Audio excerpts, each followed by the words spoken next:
right, and welcome back. If I had one, I had a dozen emails and text messages from people over the last couple of weeks saying, what happened to Ann Coulter? How come we never hear from Ann Coulter anymore? And is Ann Coulter all right? So I reached out to my friend and, of course, your idol, writer, conservative pundit, still writing columns, that much we know, Ann Coulter, to have her come on. How you doing, Ann? Fine, thank you. How are you, Joyce? That was so nice of you and nice of your listeners. Oh, no, they missed you. They know that I like to have you on a regular basis, either to agree with you or to disagree with you. But either way, you know, well, I figured if even my favorite Twitter feed, Intensity, was taking a break after Biden became president, I might ease up a little. So I have still been tweeting and doing my columns, but have not been doing most of my regular radio shows. I mean, you know, I was just thinking of this when you asked me yesterday. Remember, well, of course you remember, when John McCain was nominated?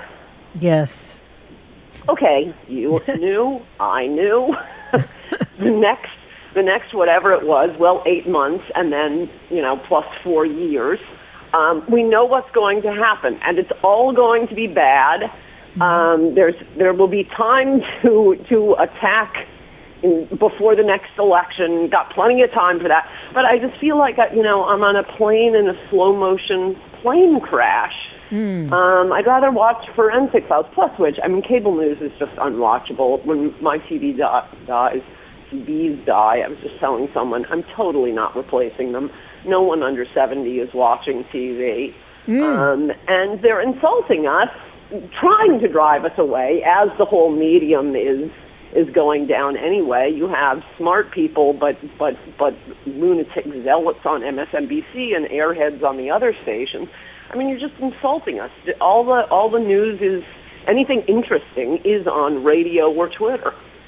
No, I couldn't agree with you more. And at first, that was my plan. After the election, I had told people that if Joe Biden won, I was definitely hanging up my microphone because it was going to be just dreadful, and I didn't need to be immersed in it all the time. And then I had enough people approach me and say, but, you know, if we ever needed you, we need you now, because we're feeling pretty left out. You know, critical race theory has branded everybody, you know, and a white supremacist. We're watching the police get not only defunded, but pelted with rocks in New York and hit over the head with batons. And we're feeling pretty desperate out here. Don't leave us. That's what they told me. And that's what I'm telling you. You can't leave them now. No, I agree with that. Well, that's why I've been writing a lot about crime. I mean, I do think it's hard to remember this when we don't have an election right around the corner. Well, we do in New York City, the mayoral election this year, and we have next November for the midterm elections. And I mean, that is the one solace you can take, besides making fun of them at the time right now for these policies of releasing criminals. It's horrible. People who are alive right now are going to die because of liberals always bringing back the same crime policies, as if, oh my gosh, nobody's ever tried this before, but we stayed up all night and worked it all out on paper. See, if we release criminals, they will reward us with good behavior. You know, we lived through that in the 60s and 70s. It's described at great length and with footnotes in my book, Mugs. And then you had a few things. Oddly enough, the current governor's father, Mario Cuomo, he's the only Democrat I'll give any credit to here, Me too. Went on a prison building binge. Of course, the Reagan administration did. We got Reagan and Bush judges who had different ideas, from releasing criminals and overruling state criminal laws. And most importantly, the most important politician of my lifetime, other than Ronald Reagan, Rudy Giuliani and Bill Bratton, turning the ungovernable city into the safest big city. I mean, it was safer than a lot of small towns. Life was possible. Parts of the city that you could never go to before. People had been, as they are now, moving out. As soon as young couples would have kids, you could not raise kids in the city. Most people couldn't ride subways. I was working at a law firm toward the end or the beginning of the end of Dinkins, or it must have been the beginning of Giuliani before it really kicked in. And it's probably still the policy, but you automatically got a car home if you worked until 8. No way they were letting anybody take a subway after 8. Well, for the past 20 years, thank you, Giuliani, anybody could take the subway any time of day. Not anymore. No, people will die because of these policies. Republicans, for our lifetimes, a great issue, the number one issue, so much bigger than tax cuts, has been tough on crime policies. The problem was, once we solved the crime issue, we lost that as an issue to run on. Well, guess what's coming back? Yeah, not only crime, but, the whole idea of immigration, which propelled Donald Trump to his victories. I mean, there's no question about it.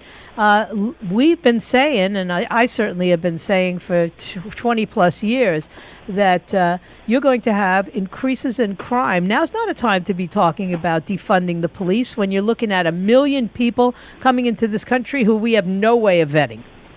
Yes.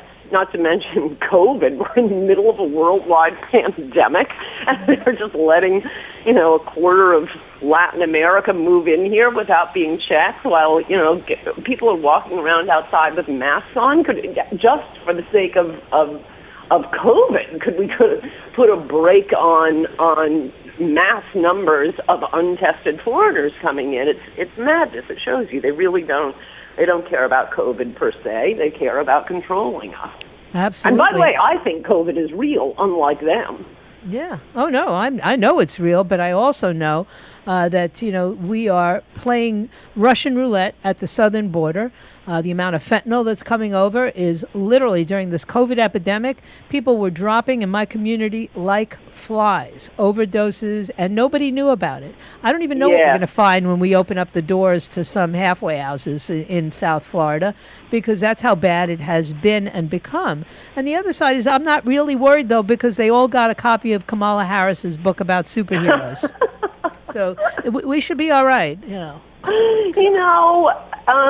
in the book industry as an author, they were always trying to figure out a way. No, her sales can't be real.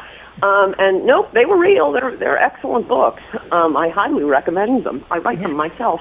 Yeah. But liberal books, over and over again, there are always these scams. I mean, who bought those books? Yeah. I assume your listeners know this isn't a joke. Kamala's books were handed out to illegals coming across the border. Okay, well, those count as sales. The other thing you can do is look up, well, to the extent places still have libraries, there's a huge New York City library, and you can look up online, and they'd have, 200 copies of Hillary's book, whatever it was called, My Life, My Lies, whatever. And you have any copies of High Crimes and Misdemeanors? Yeah, we got one. It's checked out. No, it's absolutely true. By the way, they were donated, I have been told, by a group of immigration advocates in California. Okay, but they bought those books. Absolutely. I'm just saying as an author, no, that doesn't count. Nobody asked for this book. Right, exactly. Hey, but that's what, that's what the left does. That's why your books are so relevant, because they are doing exactly what we tell people they will do if they're given power. And now the only purpose they have is to make sure they hold on to this power. So opening the borders is tops on their list, defunding police and making sure there's absolute chaos so that they can come in with the military and take over all of these cities. That's their agenda. I said this, so did you, 20 years ago. Here we go. It's happening. Yes. And it does... Well, one thing that it's worth saying, only because it upsets liberals, thus we're on to something. It's true. Their little, intersectional agenda is very much at odds. Yes, the Latin Americans pouring in will, actually, like all immigrants since the 1970s, vote 8-2 for the Democrats. That's been historically true. On the other hand, while the Democrats are doing everything they can to prevent Hispanics from voting for the Democrats, and particularly by promoting black crime. Mm-hmm. That is, the official platform of the Democratic Party. Promote black crime, encourage black crime, which will, for one thing, get a lot of black people killed, mugged, raped, destroy their neighborhoods. But you know who really doesn't like crime? Hispanics really, really don't like crime. So Democrats could be, bringing them in and then pushing them away. I mean, I'm sure you've talked about this on your radio show. It was interesting. The most Hispanic districts, counties in the country, down on the Texas border, a bunch of the Hispanic areas in Florida, everyone always says it's Cubans. Not all Cubans. No, the Puerto Ricans voted for Trump. Voted more Republican, way more Republican than they have ever voted before. I say that had nothing to do with Trump. It had nothing to do with Jared Kushner's American Dream Plan. No, they saw Black Lives Matter, they saw the riots, and they saw the Democrats encouraging it, and that's what got Hispanics to vote Republican. Admittedly, not a majority voted Republican, so we're still screwed, Republicans, but more than ever before. There was a fighting chance, right? Did I lose the call drop? No, I'm still here. Sorry, I just stopped abruptly. Listen, there's no question in my mind that the only thing that'll stop the Democrats is the Democrats themselves and this insane ability they have to overreach and to put such a negative face on their policies and to watch communities crumble. Those communities get hip to it after a while. Critical race theory may sound great in the halls of academia, but when it comes to your home, like today I had to sit through a 2-hour diversity inclusion seminar, trust me, they alienate more people than they attract. Oh, yes, they do, and people are getting sick to death of it. And crime, look, there's no covering up crime. You can count the individual crime victims, but each crime, a rape, say, not to mention murder, which we had the highest, for the last 3 years, each year has seen the highest increase in murder from the year before than in history. 2019 to 2020 is the current record for the highest increase in murder. And you think, Democrats may think to themselves, well, we lost one voter. No, that murder it goes out in concentric circles, not only to the immediate family, the boyfriend, the girlfriend, the fiance, the uncles, the cousins, but the neighbor, the people living in that town. Every crime goes out in concentric circles, and do not think that people are not going to vote for on that issue. I mean, when Giuliani won, he ran against Dinkins twice. The second time, it was one of those shockers where the polls showed he was going to lose. But even the most left-wing New Yorkers had it with the crime. Yeah. And once they were in the privacy of their voting booth, no, I am anything to change these astronomical levels of crime where we coddle the criminals and immediately believe the criminals over the police. Well, we're getting that like I've never seen it before. And so, there's hope. Okay, I'll start doing radio with you again, but also to your listeners who might be discouraged and depressed and feel like watching Forensic Files rather than paying attention to politics. Now is the time to be out there with your cell phone cameras and copying things from the internet and remembering these things, because you'd be surprised how quickly you can forget these things. Right now, the Democrats are taking pedal to the metal. Every left-wing wet dream we have ever had, we are pushing through right now. And then, we'll have 6-8 months to make them forget about it before next November's election. Your job, listeners, and our job, Joyce and me, is to make sure we can remind them of what the Democrats are doing right now. Yeah, and not just Democrats, but these George Bush Republicans. This nonsense of his book of immigrants. People in the country who didn't hate him, and he's made sure he got them now. Right. Yeah, I need another book full of flattering pictures of illegal immigrants. Gee, thanks. Oh gosh. Well, you can't make this stuff up, but it sure does make for great talk radio. I'm so glad you came on, Ann. Don't be a stranger, and stop watching Forensic Files and write a book. We need a book. All right. Okay. All right. You take care. Good to talk to you, Joyce. Always a pleasure. And you guys can find her at her website, AnnCoulter.com,